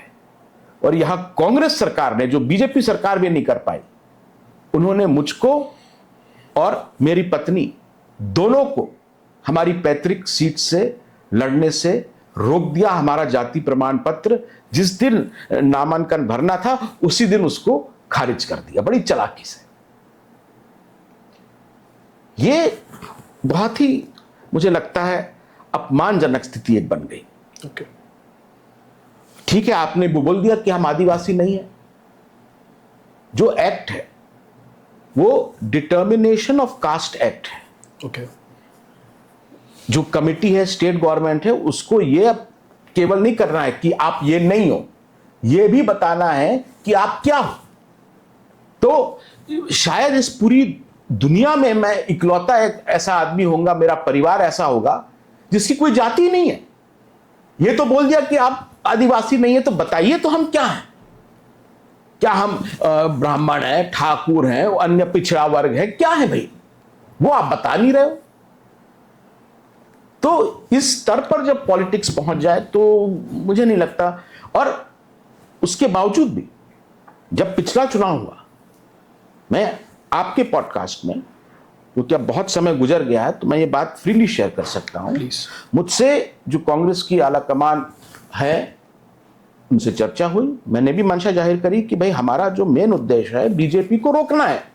और अगर हम लोग आपस में लड़ते रहेंगे तो फायदा किसको होगा? भारतीय जनता पार्टी को। पहली बार छत्तीसगढ़ की राजनीति में नफरत के बीज बोए गए, हिंदू मुस्लिम वाद चलाया गया। जो कवर्धा में घटना घटी, जो साजा में घटना घटी, ये एक प्लान्ड, आरएसएस ने छत्तीसगढ़ में ये एक एक्सपेरिमेंट किया था जो अब पूरे प्रदेश में वो लोग लागू कर रहे हैं। तो मुझे समझ में आ गया था कि किस तरफ ये हमको लेके जाना चाहते हैं। जिस प्रदेश में हमारा इतना लंबा इतिहास है, आज तक कोई सांप्रदायिक दंगे नहीं हुए थे। 2021 में 22 में ये चालू हो। तो तभी मैंने ये कहा था कांग्रेस वाला कमान को कि मेरी कोई शर्त नहीं है, हम लोग मिलकर चुनाव लड़ें। एक ही चीज मैंने गुजारिश करी थी कि मेरी मां, क्योंकि उस समय उनका लगाव अभी भी है कोटा क्षेत्र से, वहाँ से 4 बार लगातार विधायक रही हैं और उनकी तबीयत भी उस समय बहुत ख़राब थी। तो मैंने ये कहा था कि भाई एक मेरी जो मंशा है कि वो कोटा क्षेत्र की सेवा करते हुए अपना राजनीतिक जीवन चालू रखना चाहती हैं, तो आप उनको कोटा से बस आप टिकट दे दीजिए, बाकी हमारी कोई शर्त नहीं है। उस पर कांग्रेस आलाकमान तैयार हो गया, लेकिन यहां जो मुखिया थे उन्होंने मना कर दिया और उसका खामियाजा उनको भी भुगतना पड़ा और हमको भी भुगतना पड़ा। आज यहां पे बीजेपी की सरकार आ गई, जहां 70 सीटें थी। अरे बुरी सी बुरी हालत में वो कहां जाता, 20 सीटें कम हो जाती, फिर भी 50 तो रहती। सरकार तो कांग्रेस की बननी थी, लेकिन ऐसा नहीं हुआ। बड़ा दुर्भाग्यजनक है। मैं तो चाहता हूं कि हम लोग सब, न केवल प्रदेश में, देश में जितने ये जो गैर सांप्रदायिक ताकतें हैं, अगर हम मिलकर चुनाव लड़ेंगे तो बीजेपी को हम रोक पाएंगे, अन्यथा ये संभव नहीं है। आपने दिल्ली में देखा, आपने हरियाणा में देखा, आपने महाराष्ट्र में देखा, हम लोग आपस में लड़ते रहे और हमारे जीत के मुंह से हमने हार निकाली। जब हम ये पॉडकास्ट रिकॉर्ड कर रहे हैं तो पूर्व मुख्यमंत्री भूपेश बघेल जी के घर पर एक ईडी की कार्रवाई हो रही है, और जैसा मेरी टीम ने मुझे अभी इन्फॉर्म किया है कि शायद उनके जो सन है चैतन्य बघेल जी, उनको भी ईडी ने अरेस्ट कर लिया है and he is taken to be custody of ED. What you think, क्यों हो रहा है ये? क्योंकि जो राणा अमित जोगी था उसकी क्या ओपिनियन रहती मुझे नहीं मालूम है, पर आज मैं जो मुझको ये लगता है कि राजनीति में भी कुछ एक स्तर होना चाहिए, एक लेवल होना चाहिए। अगर आपकी राजनीतिक प्रतिबद्धता किसी से है तो उससे आप निपटिए ना। उसके बेटे को काहे घसीट रहा है, उसकी बेटी को काहे घसीट रहा है? ये मेरे साथ भी हुआ। जब मेरे पिताजी का कुछ नहीं बिगाड़ पाए तो उन्होंने मुझे टारगेट करना चालू किया है, बहुत कम उम्र से। मुझे जेल भी जाना पड़ा, हत्या का मुकदमा मुझ पर कायम किया गया। ठीक है, ये अलग बात है कि मैं बाइज्जत बरी हो गया, हाई कोर्ट से बरी हो गया, सुप्रीम कोर्ट से भी बरी हो गया, लेकिन ये जो पॉलिटिकल विच हंटिंग है, इस पर फुल स्टॉप लगना क्या आप चाहिए। सपोर्ट कर रहे हैं भूपेश बघेल जी को इस पे? ईडी जो काम कर रही है, आप देख लीजिए, अगर 100 केस ईडी कर रही है तो उसमें 99.9% केस जो हैं, जो ऑपोजिशन लीडर्स हैं, उनके खिलाफ कर रही है। क्या हम ये मान लें कि जो भाजपा में है वो सब दूध के धुले हुए हैं और बाकी सब चोर हैं? क्या 15 साल रमन सिंह जी के कार्यकाल में भ्रष्टाचार नहीं हुआ?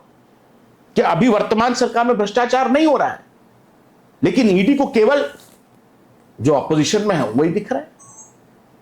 तो ये तो गलत है, और जो गलत है वो गलत है।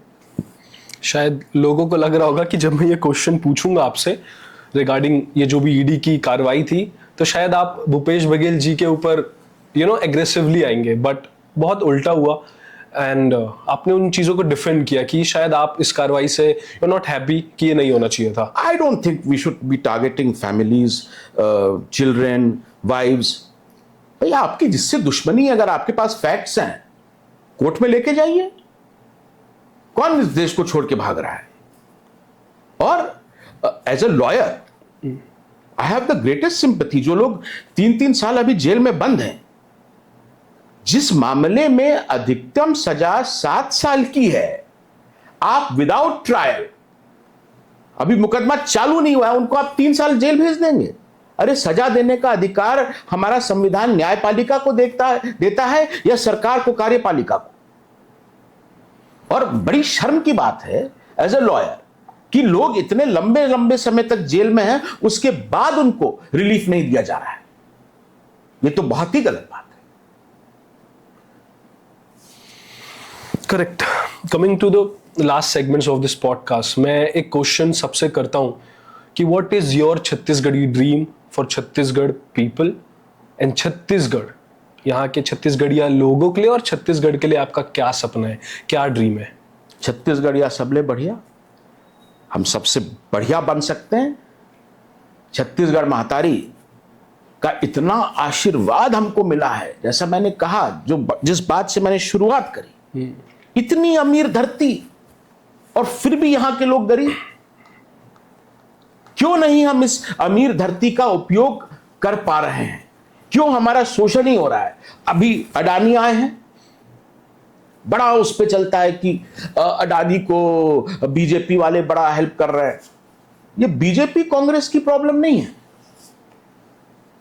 आप देखिए, रमन सिंह जी के 15 साल के कार्यकाल में अडानी ग्रुप को 3 खदानें अलॉट की गई, और उसके बाद जो कांग्रेस की सरकार आई, 5 साल में 16 खदानें दी गई। जो जंगल कट रहे हैं, आज जो विपक्ष के नाते बड़ी बात कर रहे हैं कि ये जंगल काटे जा रहे हैं अडानी के लिए, जब मेरे पिताजी थे तो उन्होंने जो वो पूरा इलाका है, वो जानते थे कि यहां कोयला है, उन्होंने उसको Lemru elephant reserve wild life sanctuary declare कर दिया, LER, और उसका जो एरिया डेजिग्नेट किया गया वो 4000 स्क्वायर किलोमीटर का था। रातों रात, जो पिछली सरकार थी, शनिवार को आदेश पारित हुआ और मंडे को उसको लागू कर दिया गया। क्या आदेश था कि LER का जो 4000 स्क्वायर किलोमीटर का एरिया है, उसको हम 400 स्क्वायर किलोमीटर कर रहे हैं, ताकि वहां पर खदानें खुल सके। तो ये समस्या का जब बीज आप बो रहे हैं, तो अभी हाय तौबा करने से क्या मतलब? विपक्ष में जब रहते हैं तब सब शराबबंदी की बात करने लगते हैं, तब सबको अडानी दिखने लगता है, और जब सरकार में रहते हैं तो फिर शराब बेचते हैं, अडानी को भी पूरा प्रदेश बेच देते हैं। आज यहां पर जो एक मोनोपोली बन गई है, ये जो पिछले सालों में मैं देख रहा हूं, पूरा जो उत्तर छत्तीसगढ़ का कोयला है, वो एक भी खदान अडानी ने खरीदी नहीं है। जो आप बोलते हो ना कि कोई बड़ी फैक्ट्री लेके नहीं आए, उन्होंने क्या किया कि जो सरकार ने फ्री में राजस्थान को खदान दी थी, महाराष्ट्र को खदान दी थी, और भी राज्यों को जो खदानें दी थी, क्योंकि वो राज्य हैं, सरकारें हैं, उनसे क्या पैसा लेना, उनका भी उतना ही हक बनता है। उन खदानों को ऑपरेट करने के बहाने अडानी ने उन पर कब्जा कर लिया। अडानी ने 1 रुपया नहीं लगाया, उल्टा इन राज्य सरकारों से पैसा ले रहा है। NMDC, जिसका काम ही माइनिंग है, नेशनल मिनरल डेवलपमेंट कॉर्पोरेशन, उसने अपनी खदान ऑपरेट करने को अडानी को दे दी। और अगर आप उसका टेंडर डॉक्यूमेंट देखेंगे तो पर टन अगर मैं कोयला निकाल रहा हूं आपके लिए, तो मेरा रेट था 10 रुपया पर टन। इन्होंने 120 रुपया टन पर खदानें अलॉट करी। पूरा जो आदिवासियों का वहां दंतेवाड़ा के पिट्ठोर मेटा देवी का नंदराज पर्वत था, रातों रात उसको खोखला कर दिया गया। आज भी जो मुझे लगता है एक अच्छी चीज हो रही है कि आप नक्सलवाद को खत्म करने की बात कर रहे हैं, वहां ठोस कार्रवाई की जा रही है, प्रशंसा के योग्य है ये बात, पर उसमें राज्य सरकार का योगदान नहीं है, वो भारत सरकार का अपना है। पर क्यों ये अब हो रहा है? एक प्रश्न जो सबके मन में आ रहा है कि यहां पर अडानी ने और अन्य औद्योगिक घरानों ने जब खदानें ले ली, उसके बाद ही ये क्यों हो रहा है? तो जहां उत्तर छत्तीसगढ़ का पूरा कोयला वो ले लिए, सेकेंड फेज में उन्होंने जितना छत्तीसगढ़ में जो पावर प्लांट लगे थे प्राइवेट सेक्टर के, उनको उन्होंने खरीद लिया, जो ऑलरेडी ऑपरेशनल पावर प्लांट थे। पौने पौने भाव में क्या दबाव आया, सबने अडानी को बेच दिया। राज्य सरकारों ने पता नहीं क्या दबाव आया, अपनी सारी खदानें अडानी को दे दी जो उनको अलॉटेड थी। जितना बलौदा बाजार में सीमेंट प्लांट्स लगे हैं, आपके वहां जेके लक्ष्मी एसीसी प्लांट लगे हैं दुर्ग में, सब अडानी ने, क्या दबाव आया, सबने उनको बेच दिया। आज पूरे प्रदेश में पहले सीमेंट कार्टेल हुआ करता था, 2-3 कंपनियों का एकाधिकार होता था, वो निर्धारित करते थे कि क्या भाव होगा। अब केवल एक ही कंपनी निर्धारित कर रही है, और जब से सारे सीमेंट प्लांट खरीदे हैं, सीमेंट का रेट 300 गुना ज्यादा बढ़ चुका है, 300%। तो आपने सारा अपना सीमेंट भी उनको दे दिया, अब बचा क्या? बस्तर का लोहा, वो भी आप उनको दे रहे हो। तो ये जो काम हुआ है 2004 से लेकर अभी 2025 तक, जो काम मुझे दिख रहा है, हम लोग छत्तीसगढ़ को अडानीगढ़ बनाने में लगे हैं। यही काम हो रहा है यहां सरकारों का। करेक्ट। बहुत ही ज़्यादा इंटरेस्टिंग पॉडकास्ट ये अभी तक हो चुका है, बट एक पार्ट से मैं कुछ फन पार्ट पे तो अभी हम आएंगे, बट आपने एक मुझसे अभी बात कही कि हम इसे अडानीगढ़ बना रहे हैं, जो भी चीज़ें हो रही है। आपने कभी एक भिलाई, आप डेफिनेटली जानते हैं, भिलाई के एक छोटे शहर से एक बहुत बड़ा बैटिंग बुक बना, यूथ उस तरफ जा रहा है, which is called Mahadev book. उस पर भी एक बहुत बड़ी कार्रवाई भूपेश बघेल जी पर भी हो रही है। और जैसा आपने कहा कि ये जब पक्ष और विपक्ष वाली चीज़ें आती है, तो आप जब दारूबंदी की बातें करते हैं, क्यों एक्शन नहीं हो रहा होता है? जब महादेव बुक पे कांग्रेस की सरकार थी, उन्होंने भी कहा कि वो कार्रवाई कर रहे हैं, and BJP was opposing it कि आप कार्रवाई करो, कार्रवाई करो। नाउ जब बीजेपी पावर में आ गई है, कोई बड़ी कार्रवाई क्यों नहीं हुई अभी तक? अब ये तो आपको उन्हीं से पूछना पड़ेगा कि कार्रवाई हुई है नहीं हुई है। पर मैं केवल छत्तीसगढ़ के परिप्रेक्ष्य पे नहीं, अभी आईपीएल हुआ, हम सब ने आईपीएल देखा, इंडिया का फेवरेट पास टाइम है। मुझे तो ताजुब हुआ था कि जब प्रधानमंत्री जी ने वैभव सूर्यवंशी जी को बधाई दी, तो बोले कि पूरी देश की तरह मैं भी मंत्रमुग्ध रह गया उनका वो पारी देखकर, जो उन्होंने सबसे तेज शतक बनाया। तो मैं ये सोच रहा था कि उसी समय ऑपरेशन सिंदूर चल रहा था, चालू हुआ था। उसके अगले दिन प्रधानमंत्री जी को इतना टाइम मिल गया कि वो उस पूरी पारी को देख लिए।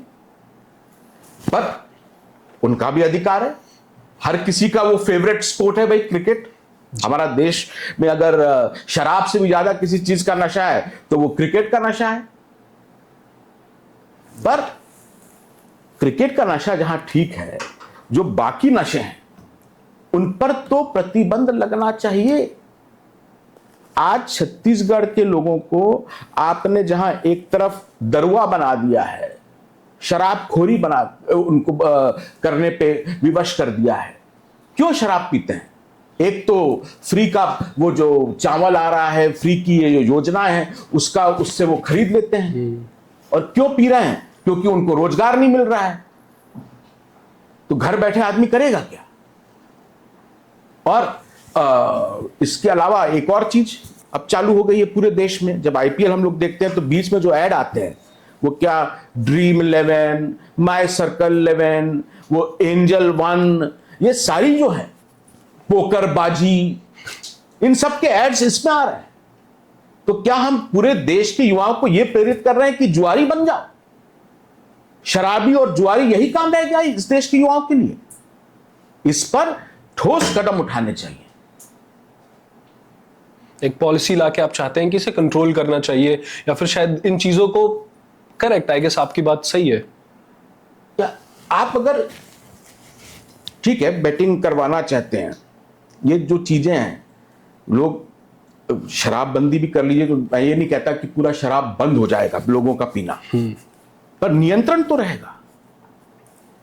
वैसे ही अगर ये प्रवृत्ति है आदमी की, वो दारू पिएगा, उसको जुआ खेलने में भी मजा आता है। हमारे यहाँ तो देश में महाभारत से लेकर अभी तक दिवाली में आप देखेंगे सब लोग अपना वो खेलते ही हैं ताश, उसको एक तरह से रिचुअल माना जाता है। तो वो है एक चीज, पर इससे जनता को क्या फायदा हो रहा है? इसको आप टैक्स लगाइए अगर करना है तो, सरकार को कुछ तो मिले। अभी किसको मिल रहा है? जो लोकल थानेदार है, जो लोकल वहां का पॉलिटिशियन है, सट्टाबाज, उसको पैसा देते हैं। अगर महादेव ऐप नाम की कोई चीज है, मैं तो नहीं जानता है नहीं है, और इतना बड़ा घपला हुआ है, तो उससे जनता को भी फायदा मिले। जो हमारे देश में सिस्टम है 30% कैपिटल गेन्स टैक्स इनको देना चाहिए, वो क्यों नहीं दे रहे? क्यों सारा का सारा माल अकेले खा जाना चाहते हैं? अगर करना है तो इस पर एक नियंत्रण भी होना चाहिए सरकार का, जनता को भी उसका कुछ लाभ मिलना चाहिए। So coming to the, I guess हमने बहुत ज्यादा इंटरेस्टिंग पॉडकास्ट अभी तक रिकॉर्ड कर लिया है, और प्रदेश की जनता अब आपका एक फन साइड भी देखना चाहती है। Are you ready? Yes, I am ready. Like please इन्हें कोई वो यस नो, तो ये एक इंटरेस्टिंग हमने शुरू किया है, तो आपको आंसर यस और नो में देना है। There is no maybe. Okay, let's start. So क्या आपको लगता है कि भूपेश बघेल जी एक प्रभावशाली मुख्यमंत्री थे? क्या राहुल गांधी जी को प्रधानमंत्री बनना चाहिए? Double double. क्या आप फिर से कांग्रेस ज्वाइन करने वाले हैं? जैसा कि मैंने कहा, आपका यस नो में तो यही रहेगा, बट जैसा कि मैंने कहा कि मैं I never cease to be a congressman. Correct. कांग्रेसी तो मैं हमेशा रहा ही हूं। कांग्रेस में रहा नहीं रहा वो अलग बात है, पर कांग्रेस हमेशा मेरी रही। क्या आपको लगता है कि भारत को एक हिंदू राष्ट्र घोषित कर देना चाहिए? 1 2 3 3 doors, no, no and no. मेरे पास कुछ मूवी नेम्स है, और वो मूवी नेम्स सुनते ही आपके दिमाग में किन व्यक्तियों का नाम आ रहा है, आप वो बता सकते हैं। तू खिलाड़ी, मैं अनाड़ी। अब खिलाड़ी तो मैंने जिंदगी में केवल एक ही देखा है, मेरे पिताजी को।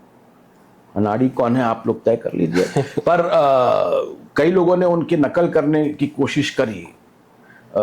छत्तीसगढ़ी में भाषण देते थे, वो कल्चर लेके आने की, वो छत्तीसगढ़िया वाद भी लाने की, ये सब चीजें कोशिश की, पर नकल करने के लिए भी अकल की जरूरत है। ये चोर मचाए शोर। बीजेपी। चंदू चैंपियन। मेरे पिताजी, उनका एक्सीडेंट हुआ, उसके बाद भी अपने जीवन की अंतिम सांस तक वो छत्तीसगढ़ के सबसे एक्टिव पॉलिटिशियन रहे। एक इनह्यूमन, सुपरनैचुरल ये फीट थी। मुझे याद है जब एक्सीडेंट हुआ था, हम लोग बम्बई अस्पताल पापा को लेके गए, उनकी सर्जरी हुई। मैंने उनके डॉक्टरों से पूछा था कि आप मुझे बड़ा फ्रैंकली बताइए कि ये जो इंजरी है, क्या लाइफ एक्सपेक्टेंसी, कितना और पापा के साथ समय मुझको मिलने वाला है। तो उन्होंने मुझसे कहा था कि 2 से 3 साल। ये 2004 की बात है। और अगर वो फ्रीक एक्सीडेंट नहीं होता, वो कैसे गए? अपनी बीमारी के कारण नहीं गए। वो अपने बगीचे में घूम रहे थे और उनको बहुत अच्छी चीज़ें लगती, वो देशी जो चीज़ें रहती हैं, गन्ना खाते थे, वो चार चिरौंजी वो उसका आनंद लेते थे, इमली खाते थे, तो वो गंगा इमली चबा रहे थे और उसका बीज जाके अटक गया और एक एयर पॉकेट बन गई, उन्होंने पानी पिया, पूरा जो ब्लड फ्लो है वो दिमाग में जाने से रुक गया। और अगर ये ऐसी स्थिति 2 मिनट से ज़्यादा रहती है तो फिर उसके बाद जो होता है इनएविटेबल, इरिवर्सिबल होता है। तो हंसी खुशी उन्होंने पूरे एक फाइटर के रूप में अपनी जिंदगी जी और ये सिद्ध कर दिया कि राजनीति करने के लिए, जन सेवा करने के लिए पाँव की आवश्यकता नहीं है, सही दिल और सही दिमाग होना चाहिए। एक रैपिड फायर है तो आपको एक क्विक आंसर देना होगा, रैपिड। 3 पॉलिटिशियंस जिनके साथ आप काम करना चाहते हैं वर्तमान में। जी। अब certainly like to, Rahul ji के साथ काम करने का बहुत अवसर भी मिला है और आगे भी मैं चाहूँगा कि उनके साथ काम करने की एक मंशा है। साथ ही मैं ममता दीदी को बहुत एडमायर करता हूं, उनका जो रेजिलियंस है, उनकी जो फाइटिंग स्पिरिट है, पूरी भारत सरकार लग गई थी उनको निपटाने के लिए, लेकिन उन्होंने पूरा मुंहतोड़ जवाब दिया। उनके साथ भी मैं काम करना चाहूँगा। और वर्तमान में जो लीडर्स इमर्ज हो रहे हैं, मैं चाहूँगा कि लगभग सभी के साथ, जब आपने देखा होगा कि as my party leader regional party के, मैंने पवार साहब से भी, स्टैलिन जी से लेकर उमर अब्दुल्ला जी से, सबसे मैं मिलता रहा हूँ, सबसे चर्चा करते रहा हूँ, उनसे सीखने की मैंने बहुत कोशिश करी है। पर जो तीसरा आदमी है जिसके साथ मैं वर्क करना चाहूँगा, जिससे मैं बहुत अभी वर्तमान में जो मेरे जनरेशन के पॉलिटिशियंस, उनमें जो इम्प्रेसिंग मुझे लगता है वो तेजस्वी यादव जी हैं। तेजस्वी यादव, उन्होंने बहुत नपे तुल्य अंदाज में अपनी बात रखने की जो महारत हासिल की है, एक सोबर पॉलिटिक्स जो कर रहे हैं बिहार जैसे राज्य में, वो मुझे लगता है कि उनके साथ भी काम करने की इच्छा रखता हूँ। तो नरेंद्र मोदी और Rahul Gandhi, choose one. No brainer for me, it's Rahul Gandhi. Rahul. एक डिसएडवांटेज ऑफ बीइंग पॉलिटिशियन, आपकी कोई प्राइवेट लाइफ नहीं रहती है, you don't have any privacy. और इसीलिए मैंने जानबूझ के पिछले 1.5 साल, शायद आपने बोला मेरा पहला पॉडकास्ट है, ये अब आपके साथ मैं कर रहा हूं, पूरा टोटल साइलेंस रहा है मेरा, ताकि मैं अपनी पर्सनल लाइफ भी थोड़ा बहुत जी सकूं। करेक्ट। विराट कोहली और महेंद्र सिंह धोनी। ये तो आपने, अब जो लोग यहाँ बैठे हैं वो सब धोनी वाले हैं, वो कोहली वाले हैं, लेकिन मैं तो देखिए MS Dhoni, Thala, he is my favourite. Right. Amitabh Bachchan और रणबीर कपूर। इसलिए Amitabh Bachchan. Who is the best prime minister till now? According to me, जो सबसे ज़्यादा विलिफाइड आज की तारीख में प्राइम मिनिस्टर हैं, पंडित जवाहरलाल नेहरू। उन्होंने जो भारत को एक करने का, यूनिटी एंड डाइवर्सिटी में काम करने का जो क्या कहते हैं महारत हासिल करी। आज अगर देश एक है, आज अगर देश में लोकतंत्र इतना मजबूत है, तो वो नेहरू जी के कारण। Correct. Amit Jogi ji in 3 words. In 3 words. In 3 words. This is a very, very difficult sentence, but I will just say it in 2 words. Please. हालांकि वो मेरे चलिए आपके लिए 3 शब्द ही बोल देते हैं, पर वो हमारी भाषा के 3 शब्द नहीं है। विनी, विडी, विंसी। ये जूलियस सीजर ने लैटिन भाषा में कहा था कि आई केम, आई सॉ, आई कॉन्क्वर्ड। मैं आया, मैंने देखा, मैंने जीता। सो ये था सर आज का हमारा पॉडकास्ट। कैसा आपका experience? It's always a pleasure, बहुत अच्छा लगता है। और ये पॉडकास्ट आप देखेंगे, मैंने इन 2.5 सालों में केवल 2 एक्सक्लूसिव इंटरव्यूज़ किए हैं, और दोनों मैंने यंगस्टर्स के साथ ही किए हैं, जो I don't think you are more than 25। क्या एज है आपकी? 26। So yeah, so 25, 26, you look like 25, even younger. Yeah. So I want to get in touch with Gen Z because that's the future. Correct. अब main stream media का जमाना गया, जो आपने बोला ना कि ये आजकल क्यों नहीं TV, Y podcast, because this is the future, this is the present.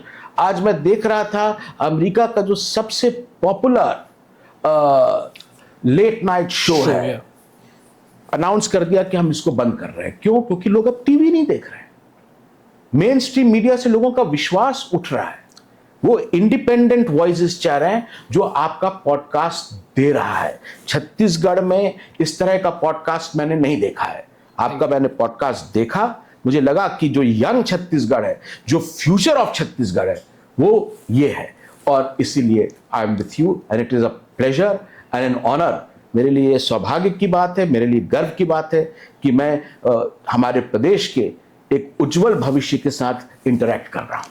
Thank you sir. I guess जब हमने एक डिजिटल न्यूज़ प्लेटफॉर्म मीडिया शुरू करने का सोचा और हमारे जो फेलो चेयरमैन सर हैं प्रकाश सर, और हमारी जो ये सोच थी वो यही थी कि छत्तीसगढ़ की सच्ची आवाज़ हम लोगों तक पहुंचाएं, और इसीलिए हम अपना डिजिटल न्यूज़ मीडिया छत्तीस टीवी हमने कुछ समय पहले ही लॉन्च किया और लोगों का बहुत प्यार मिल रहा है 2 महीने में। And I am here with you, thank you for the time. और ये कॉन्वर्सेशन आई नो बहुत ज़्यादा इंटरेस्टिंग था। लोगों को डेफिनेटली छत्तीसगढ़ के बारे में आपके विजन से बहुत ज़्यादा कुछ जानने को मिलेगा एंड युवाओं को बहुत चीज़ें समझ आएंगी पॉलिटिक्स की। Thank you for the time sir, and जय जोहार, जय छत्तीसगढ़।